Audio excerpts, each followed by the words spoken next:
Je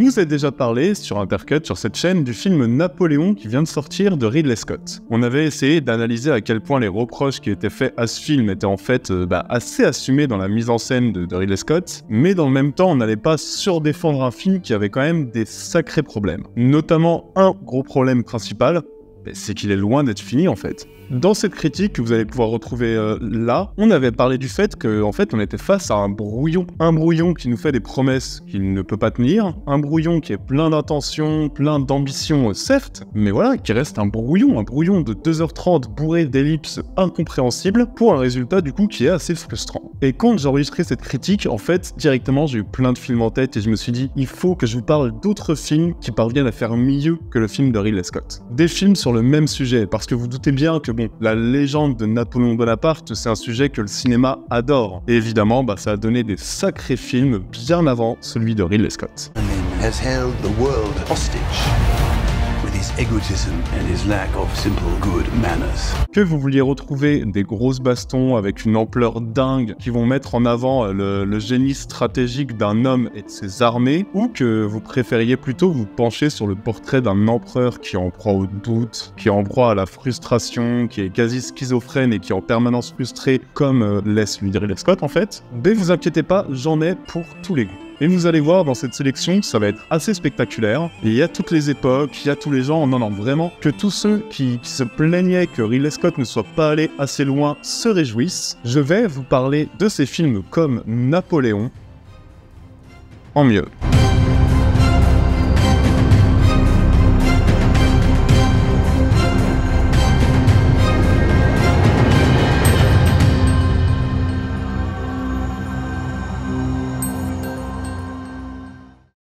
Mais ne serait-ce pas l'heure de l'intégration avec le sponsor historique de cette chaîne qui rend cette vidéo possible? Je parle bien sûr de nos amis de YFood. YFood soutient cette chaîne depuis plus d'1 an maintenant. C'est vraiment les partenaires historiques d'Intercut et j'en suis ravi parce que vraiment leurs produits c'est un régal. Pour ceux qui connaissent pas encore, YFood c'est des produits sous forme de bars ou de boissons qui sont des vrais petits repas complets, équilibrés, idéal pour éviter le grignotage, pour gagner du temps ou pour vous préserver du coup de barre de la mi-journée. C'est du Nutri-Score A, ça a à peu près tous les goûts possibles. Et là, pour Noël, ils m'ont fait un petit cadeau, c'est-à-dire que j'ai pu choisir ce qu'ils allaient m'envoyer, mon goût préféré pour cette sponsor. Comme ça, vous pouvez être sûr que si je vous en parle, c'est que c'est un produit que j'ai choisi moi et que j'adore. Et si j'adore leurs bouteilles, clairement, j'ai vraiment eu un coup de cœur sur leurs bars. C'est des bars hyper gourmandes avec des goûts comme caramel salé, cacahuète chocolat, chocolat blanc noix de coco. Et pourtant, c'est pas gras, c'est plein de bons nutriments, c'est sain, c'est donc vraiment la manière la plus efficace de se faire plaisir sans culpabiliser. Et figurez-vous qu'ils m'ont aussi envoyé une nouvelle version de leur bar, et là, les gars, c'est pépites, chocolat framboise, soit mes 2 goûts préférés combinés en une seule barre. Et les gars, c'est une merveille, regardez un peu l'intérieur, c'est fou. Les goûts sont tellement variés, je pense que la meilleure façon de le découvrir, c'est de prendre le pack découverte. Comme ça, tu vas pouvoir tester un petit peu toutes les barres différentes. Et pour ça, j'ai un code, bien sûr, j'ai un code pour vous faire une réduction de 10% avec le code Intercut YouTube que vous tapez pendant votre commande ou avec le lien qui est dans la description et dans le commentaire épinglé. Je sais qu'à chaque fois, vous faites un bon accueil à ce sponsor historique, ce qui est très cool pour eux et pour moi parce que ça les encourage aussi à travailler avec la chaîne. Merci beaucoup à YFood de continuer à soutenir Intercut. Nous, on se replonge dans la vidéo. Ok, pour commencer, une petite dinguerie réalisée par un homme dont je vais probablement écorcher le nom, qui s'appelle Sergueï Bondarchuk. Et alors,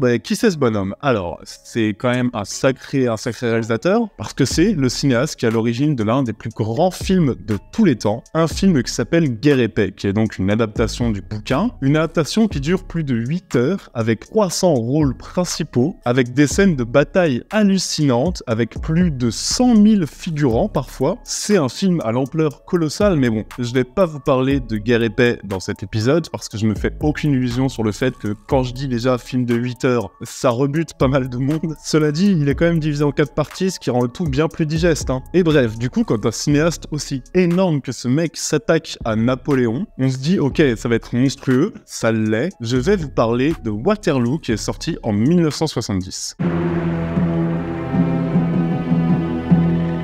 On est sur un grand film qui a aussi d'énormes moyens, et en fait tout ce que j'ai cité de Guerre et Paix, au fond vous l'avez ici condensé en un film de 2h15, et vraiment c'est grandiose, je pense que vous allez vite vous en rendre compte aux images. Mais d'abord, première question, sous quel angle le film va-t-il traiter Napoléon et la fameuse bataille de Waterloo? Alors bon, déjà le film va s'ouvrir sur l'abdication en 1914 de l'empereur Napoléon et la restauration de la monarchie française par le roi Louis XVIII, interprété par Orson Welles, au calme, puis sur le retour de Napoléon et sur son affrontement avec le duc de Wellington, en axant bien évidemment le récit autour de la fameuse bataille de Waterloo. Voilà, donc ça c'est tout un programme, c'est quand même assez étendu dans le temps et ça traite d'énormes sujets, et pour mettre ça en image, le moins qu'on puisse dire, c'est quand même qu'ils ont mis les moyens.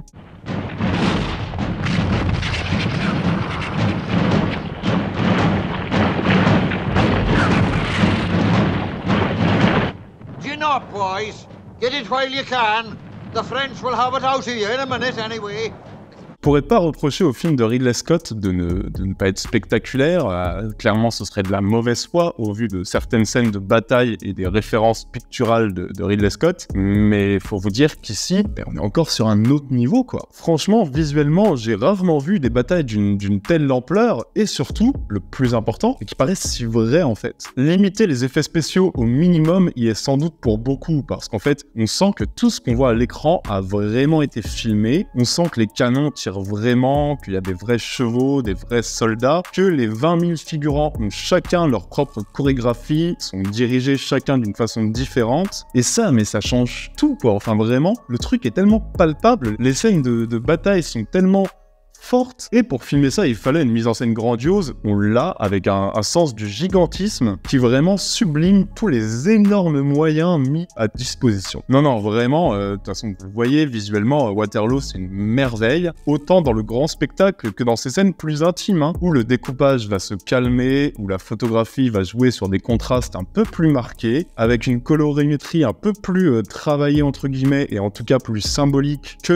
l'éclairage naturel magnifique des décors extérieurs lors des scènes de bataille. Les scènes intimes sont vraiment éclairées différemment, c'est assez intéressant à voir, mais en plus de ça, Waterloo se paye le luxe d'être bien plus qu'un simple magnifique objet visuel.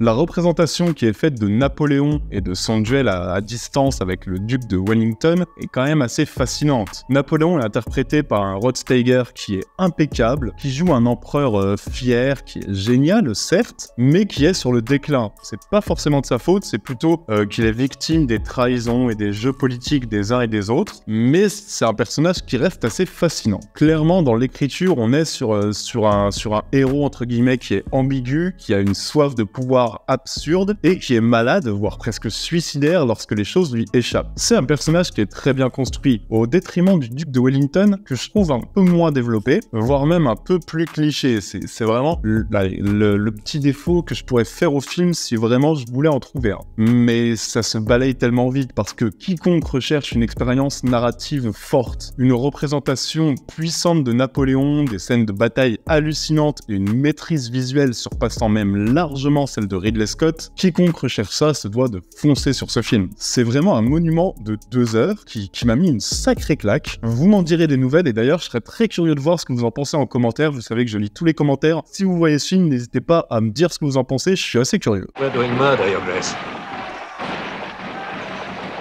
I help to God. I fought my last battle. Ok, bon alors deuxième film et on va aller vers quelque chose d'un peu différent. Parce que vous savez que parmi les nombreux reproches qui ont été faits au film de Ridley Scott, il y a notamment cette campagne d'Égypte qui a été un peu bâclée, qui a été réduite au strict minimum dans le film de 2023. Et c'est vrai que je trouve que c'est vraiment dommage. Et du coup, pour combler ça, si je vous disais que Youssef Chahine, qui est un réalisateur égyptien, avait consacré tout un film sur cette campagne. Et le résultat, croyez-moi, il vaut le détour, c'est un film qui s'appelle Adieu Bonaparte.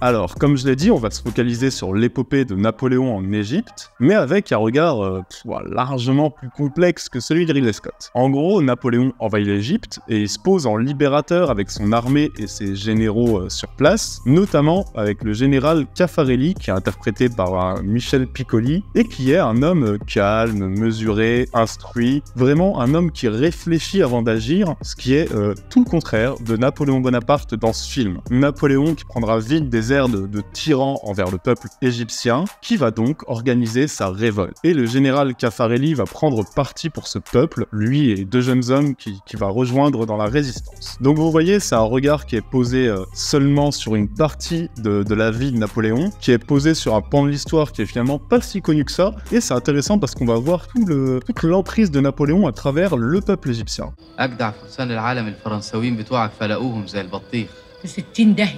دلوقتي عمك بونابرت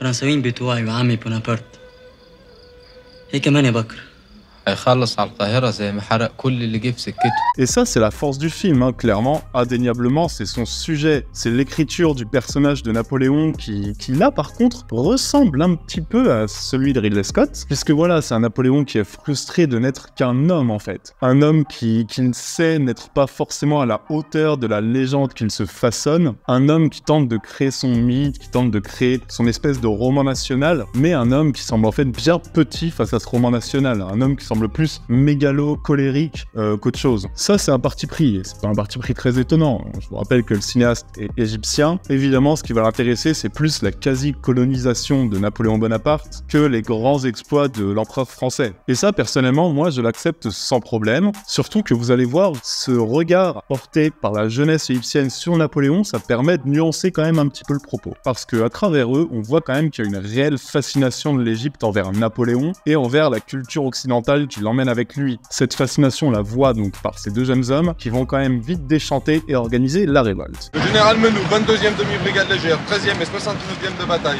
Le général Kléber, 2e demi-brigade d'infanterie au complet, 25e, 15e et le général... Par les plus grands de tous les temps. César, Alexandre et surtout notre grand Bonaparte. Alors oui, c'est un film qui est moins spectaculaire que le film de Ridley Scott, qui est moins spectaculaire que Waterloo, que j'ai cité précédemment. Et oui, on est quand même sur un film qui a des belles qualités visuelles, la reconstitution elle est fidèle, la direction artistique fonctionne, mais voilà, clairement, c'est pas un film qui pourra se permettre des plans de la même ampleur que Waterloo. Et oui, pour continuer sur les défauts, le film est peut-être un peu trop bavard parfois. Il aurait gagné à réduire certaines scènes qui sont parfois un peu trop explicatives, mais c'est vraiment des petits défauts face à un film qui a quand même un gros sujet, et qui a un beau traitement de ce sujet. Je veux dire, la lutte entre l'Égypte ancestrale et cet homme qui arrive un petit peu de nulle part, qui se rêve sauveur, mais qui impose en fait assez brutalement sa propre culture occidentale, ben voilà, ça offre un double regard que je trouve très intéressant. Et puis voilà, la prestation de Piccoli et de Patrice Fiero en Napoléon nous vaut le détour. Je voulais le mentionner ici, avant de tourner vers un film qui a encore une autre ampleur, vraiment une grosse ampleur, je trouve qu'il avait tout à fait sa place. Imaginez-vous, mon cher Louis, du haut de ces pyramides, 40 siècles vous contemplent. Ça y est, il s'est fait avoir. Vous dites? Je savourais, comme cela vous vient, l'aspiration. Ok, et alors pour terminer, c'est assez étonnant que j'ai jamais mentionné ce film sur Undercut, c'est un film que j'aime beaucoup, et c'est un film qui a gagné ses lettres de noblesse avec le temps, j'ai l'impression, et c'est une très bonne chose. Je suis très content que ce film ait été revu à la hausse au fil des années. Et pour ce troisième film, j'avoue, Napoléon n'est pas le sujet principal, c'est plutôt un contexte, mais je voulais quand même en parler parce que niveau ambiance, ambition, spectaculaire, c'est un film qui m'a à l'amende énormément de films beaucoup plus récents, notamment celui de Ridley Scott. Laissez-moi vous parler de Master and Commander.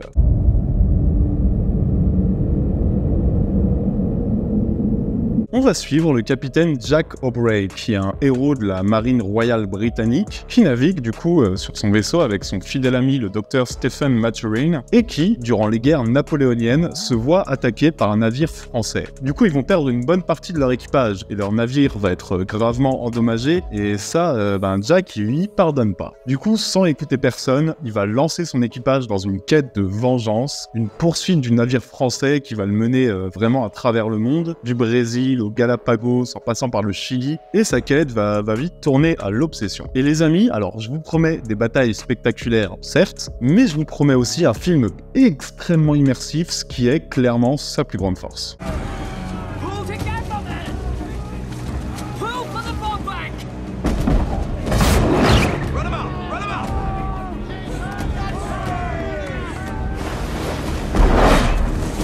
Toutes les interactions entre l'équipage, toutes les problématiques rencontrées par les marins, toutes leurs conditions de vie, en fait, je trouve que tout sonne extrêmement vrai. On sent vraiment le souffle de l'aventure, on sent vraiment une sorte d'exotisme, il y a vraiment une reconstitution de l'époque qui est fabuleuse, quoi. On est vraiment plongé au milieu de l'équipage dans une grande aventure navale. Et il n'y a pas tant de films qui ont réussi ce tour de force, hein. Ouais, directement, allez. Moi, je vais penser à Moby Dick, dont je vous ai déjà parlé sur cette chaîne, qui a réussi un peu à transmettre ça, mais on n'a pas tant. Et là, dans Master and Commander, on sent vraiment qu'en termes d'écriture, tout est fait pour coller au réel, quoi. Donc, forcément, avec cette immersion, l'attachement, il sera énorme pour tous les personnages du film, et on va se sentir très impliqué dans cette aventure, tant on va y mettre de soi, et tant on a l'impression d'être sur ce navire. Et c'est pour ça que je préfère vous le dire, c'est quand même un film qu'il est préférable de voir dans des bonnes conditions, pour vraiment profiter de son travail sonore, de son travail visuel et de son travail d'immersion qui est vraiment fou. Turn 3 times. May the Lord saints preserve.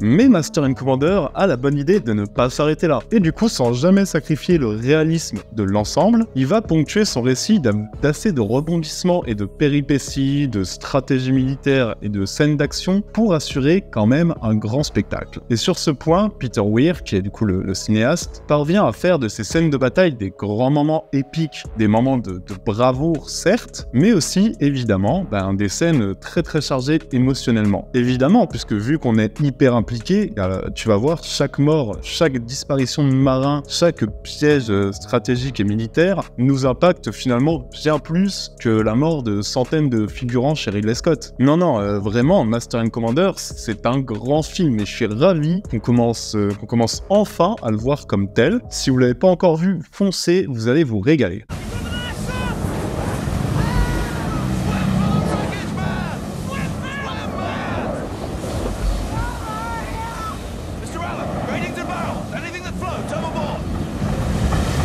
Bon, et j'aurais aimé pouvoir vous parler du film qui est sans doute le film le plus connu sur Napoléon, qui est celui d'Abel Gans.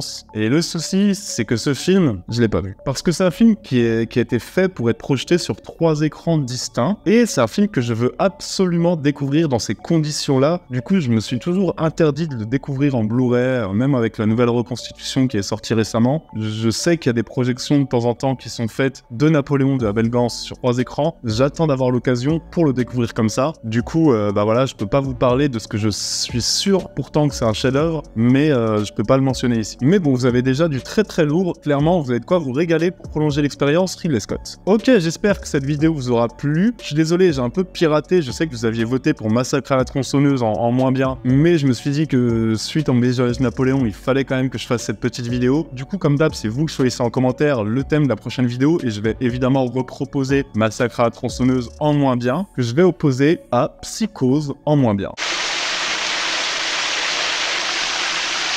On a un petit Tipeee pour soutenir la chaîne, c'est ce qui nous permet de faire des vidéos aussi régulièrement, et chaque petit soutien, chaque partage, chaque petit don aide énormément. N'oublie pas non plus de t'abonner, de mettre la cloche, et nous on se retrouve très bientôt pour une prochaine vidéo. Prends soin de toi, ciao à tous, bisous.